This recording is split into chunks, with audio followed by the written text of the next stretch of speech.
नमस्कार। कर्म एक ऐसा शब्द है ना। हम सबने सुना है, हर कोई इस्तेमाल करता है, पर सच कहें तो ज्यादातर लोग इसे गलत समझते हैं। क्या ये बस किस्मत है या ऊपर वाले की कोई सजा? चलिए, आज इस बहुत ही पुराने और गहरे कॉन्सेप्ट की एक एक परत खोलते हैं और देखते हैं कि हमारे ग्रंथ असल में इसके बारे में क्या कहते हैं। एक सीन सोचिए, सुबह का वक्त है। एक शिष्य अपने गुरु से पूछता है, गुरुजी, आप इतने बड़े ज्ञानी होकर भी आश्रम में झाड़ू क्यों लगा रहे हैं? और गुरु बस मुस्कुराकर जवाब देते हैं, क्योंकि हर काम, चाहे वो कितना भी छोटा क्यों न लगे, पूरे ब्रह्मांड में एक कंपन, एक वाइब्रेशन पैदा करता है। बस यही तो कर्म है। देखिए, ये छोटी सी बात एक बहुत बड़े सच का दरवाजा खोल देती है। तो सबसे पहले चलिए सारी गलतफहमियों को साइड में रखते हैं। कर्म शब्द संस्कृत की क्री धातु से बना है। इसका मतलब क्या है? इसका मतलब है करना, कुछ एक्ट करना या कुछ बनाना। तो अपने बिल्कुल बेसिक रूप में कर्म का सीधा सा मतलब है एक्शन। बस, कोई इनाम नहीं, कोई सजा नहीं, सिर्फ एक्शन। ठीक है, अगर कर्म सिर्फ एक्शन है तो फिर ये इतना जरूरी क्यों माना जाता है? क्योंकि हर एक्शन, हर क्रिया एक बीज की तरह होती है। चलिए, अब ये समझते हैं कि कैसे छोटे छोटे काम मिलकर बड़े बड़े नतीजे पैदा करते हैं। ये सवाल हम सबके मन में कभी न कभी जरूर आता है कि क्या हमारे एक छोटे से काम से या एक छोटे से ख्याल से सच में कोई फर्क पड़ता है? एक बहुत पुरानी कथा है जिसमें एक बच्चे ने भगवान कृष्ण से बिल्कुल यही सवाल पूछा था। कृष्ण ने उसे बरगद का एक छोटा सा बीज दिया और कहा, इसे तोड़ो। लड़के ने बीज तोड़ दिया। फिर कृष्ण ने पूछा, इसके अंदर क्या दिखा? लड़के ने कहा, कुछ भी नहीं। तब कृष्ण मुस्कुराए और बोले, उस कुछ नहीं के अंदर एक पूरा का पूरा जंगल छिपा है। ठीक वैसे ही हमारे हर काम और हर सोच में हमारा भविष्य छिपा होता है। हर सोच एक बीज है और हर बीज एक दिन किस्मत का पेड़ बन जाता है। अब ये समझना बहुत जरूरी है कि कर्म कोई एक अकेली घटना नहीं है। ये तो एक नदी के बहाव की तरह है, जिसकी अलग अलग स्टेजेस होती हैं। शास्त्रों में कर्म को 3 हिस्सों में बांटा गया है, जिससे एक्शन और उसके रिजल्ट के फ्लो को समझा जा सके। इसे समझने का सबसे अच्छा तरीका एक धनुर्धर का उदाहरण है। सोचिए, पहला है प्रारब्ध कर्म। ये वो तीर है जो कमान से छूट चुका है, अब वो अपना फल दे रहा है, इसे अब बदला नहीं जा सकता। दूसरा है संचित कर्म। ये क्या है? ये तरकश में रखे हुए बाकी सारे तीरों की तरह है, हमारे पिछले जन्मों के कर्मों का पूरा स्टॉक। और तीसरा, जो सबसे जरूरी है, वो है क्रियमाण कर्म। ये वो पल है जब हम कमान पर एक नया तीर चढ़ा रहे हैं, हमारे आज के काम जो हमारा आने वाला कल तय करेंगे। मतलब जो तीर छूट गया, यानी प्रारब्ध, उसे हम नहीं बदल सकते। लेकिन हम अब कौन सा नया तीर चलाएंगे, यानी हमारा क्रियामाण कर्म, ये पूरी तरह से हमारे हाथ में है।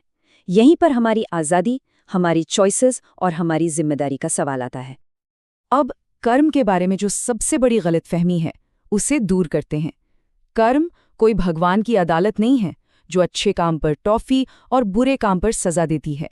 ये एक नेचुरल लॉ है। देखिए, आमतौर पर लोग सोचते हैं कि कर्म एक तरह का डिवाइन जजमेंट है, जहां कोई ऊपर बैठ के अच्छे बुरे का हिसाब रख रहा है। लेकिन असल सच ये है कि ये बस कॉज एंड इफेक्ट का नियम है। आप इसे आत्मा की फिजिक्स भी कह सकते हैं। जैसा कारण होगा वैसा ही उसका असर होगा, सीधी सी बात। एक गुरु ने अपने शिष्य को ये समझाने के लिए शांत नदी में एक पत्थर फेंका और कहा, ये लहरें देख रहे हो? कर्म ठीक ऐसे ही काम करता है। अच्छा काम करोगे तो अच्छाई की लहरें लौट कर आएंगी, बुरा करोगे तो बुराई की। इसमें कोई जजमेंट नहीं है, सिर्फ एक्शन का रिएक्शन है। अब कर्म की एक और गहरी परत को समझते हैं।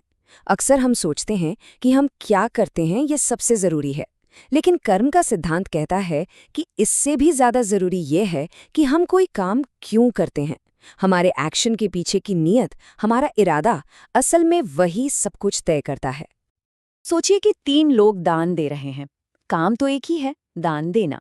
लेकिन पहला आदमी दान दे रहा है ताकि लोग उसकी तारीफ करें, दूसरा दे रहा है प्यार की वजह से, और तीसरा सच्ची करुणा, कंपैशन के कारण। काम एक ही है, लेकिन तीनों के कर्म का फल एकदम अलग अलग होगा। क्यों? क्योंकि उनकी भावना, उनकी नीयत अलग है। उपनिषदों में कहा गया है, भावग्राह्यम ही देवः।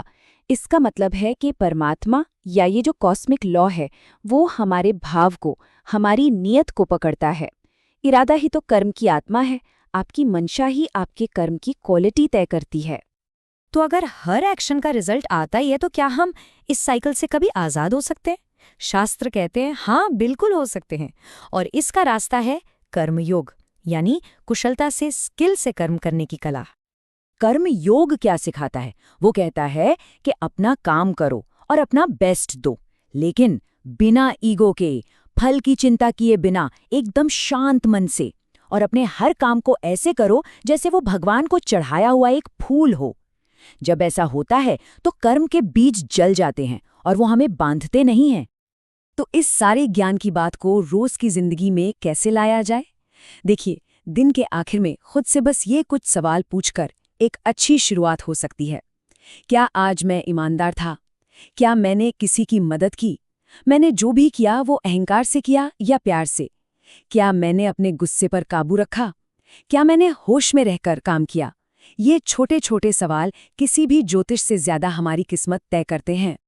तो हमने देखा कि कैसे एक्शन, किस्मत और हमारी अपनी जिम्मेदारी के धागे एक दूसरे से जुड़े हुए हैं।